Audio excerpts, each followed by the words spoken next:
राजनीति जरूरी है देश के विकास और प्रगति के लिए, लेकिन कई बार नेता संवेदनशील मुद्दों में भी राजनीति घुसा देते हैं और उसका खामियाजा पीड़ितों और उनके परिवारों को भुगतना पड़ता है। कोलकाता रेप और मर्डर केस ने पूरे देश को हिलाकर रख दिया। हर किसी के जहन में एक ही सवाल था कि अगर कोई बेटी अपने कार्यालय में ही सुरक्षित नहीं है तो फिर कहां सुरक्षा की उम्मीद की जाए? क्या इस देश में बेटियों के सुरक्षित रहने की कोई गारंटी नहीं ले सकता?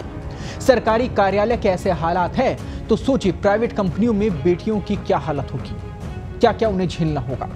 सवाल बेहद गंभीर है, पर इस पर भी अब राजनीति हो रही है। रेप और मर्डर केस से हिल गया पूरा देश। दीदी ने भर भर कर भेजी चिट्ठियां, ममता की सवाल उठाती चिट्ठियों की देश में चर्चा। अब केंद्र ने दिया हर सवाल का करारा जवाब। देखिए कोलकाता रेप मर्डर केस पर सियासी पिच। बहरहाल आपको बता दें कि कोलकाता के trainee doctor rape murder case में केंद्र ने बंगाल सीएम ममता बनर्जी की चिट्ठियों का जवाब दिया है। केंद्रीय महिला और बाल विकास मंत्री अन्नपूर्णा देवी ने पीएम मोदी को लिखी ममता बनर्जी की चिट्ठियों पर पलटवार करते हुए एक पत्र लिखा। पत्र में महिला और बाल विकास मंत्री ने कहा कि पश्चिम बंगाल में 11 फास्ट ट्रैक स्पेशल कोर्ट चालू ही नहीं है। ये फास्ट ट्रैक अदालतें गंभीर बलात्कार और पोक्सो मामलों में न्याय देने के लिए काम करती हैं। कोलकाता के trainee doctor rape murder case में केंद्र ने बंगाल सीएम ममता बनर्जी की चिट्ठियों का जवाब दिया है।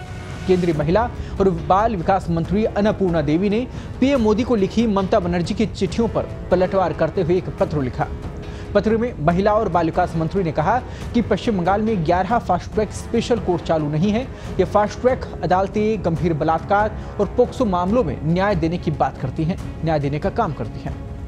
पश्चिम बंगाल में फास्ट ट्रैक कोर्ट में 30 जून 2024 तक कुल 81,141 मामले लंबित थे, जबकि फास्ट ट्रैक स्पेशल कोर्ट विशेष रूप से बलात्कार और पोस्को अधिनियम के मामलों में निपटाने के लिए उन निपटारों के लिए समर्पित है। पश्चिम बंगाल में बलात्कार और पोस्को के 48,600 मामले लंबित होने के बाद भी राज्य ने अतिरिक्त 11 एफटीएससी को चालू नहीं किया। ये राज्य की जरूरत के मुताबिक स्पेशल पोस्को कोर्ट या रेप और पोस्को दोनों मामलों में निपटने और ज्वाइंट एफटीएससी हो सकते हैं। इस संबंध में आपके पत्र में दी गई जानकारी तथ्यात्मक रूप से गलत है, ऐसा केंद्र ने कहा ममता बनर्जी की चिट्ठी पे। उन्होंने आगे लिखा कि ऐसा लगता है कि राज्य ने एफटीएससी को चालू करने में देरी को छिपाने के लिए ये कदम उठाया। ममता बनर्जी ने अपने दूसरे पत्र में लिखा था, क्या कुछ उन्होंने लिखा था वो भी आपको हम बता दें। उन्होंने प्रधानमंत्री नरेंद्र मोदी को 22 अगस्त को पत्र लिखा। उन्होंने ये लिखा कि मेरा पत्र याद होगा, जिसमें लगातार बढ़ रही रेप की घटनाओं को लेकर सख्त कानून बनाने की जरूरत पर जोर दिया गया था, लेकिन इस संवेदनशील मुद्दे पर आपकी ओर से कोई भी जवाब नहीं मिला। हालांकि महिला और बाल विकास मंत्रालय से एक जवाब जरूर मिला, लेकिन मामले की गंभीरता के मद्देनजर ये नाकाफी था।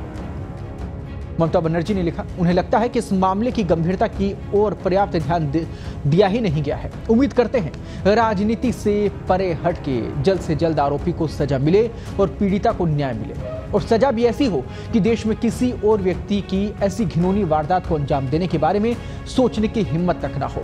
उम्मीद ये भी करते हैं कि राजनीति ऐसे मुद्दों पर ना हो, न्याय के लिए बहस हो, न्याय के लिए बात हो और न्याय मिले भी, वो भी सही समय पर। नमस्कार।